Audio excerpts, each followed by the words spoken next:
नमस्कार श्रोतो, आज बकवासवाणी के पलोड़ा केंद्र थमा 104.3 मेगाहर्ट्ज थमा बोला दिया।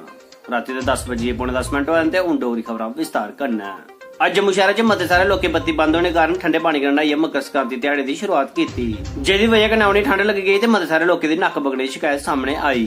जिहदे चलदे उन्हें बिजली महकमे बाहर गाना भी गाया, बगी बगी जाए ठंडू च नक्क मेरा बगी बगी जाए, ते उन्हें बिजली महकमे के खिलाफ FIR भी दर्ज कराई। आखिया जे बत्ती बंद होने कारण उन्हें ठंडे पानी कन्नै नहाना पिया ते जिहदे वजह कन्नै उंदा नक्क बगन लगी पिया।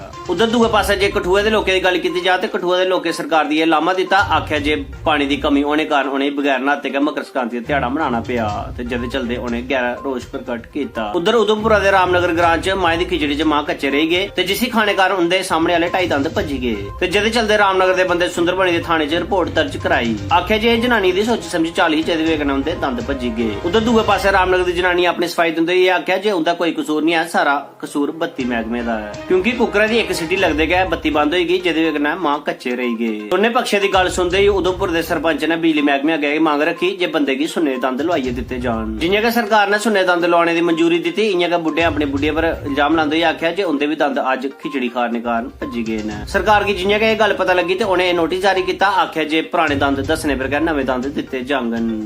श्रोतो डोगरी दा बुलेटिन इत्थे समाप्त हुआ। मिगी कुलदीप दियो इजाजत, नमस्कार। ऐसियां के डोगरी खबरां सुनने लई साडा YouTube चैनल डुग्गर दा बेटा कुलदीप सब्सक्राइब करो ते बेल आइकन जरूर प्रेस कर लाओ।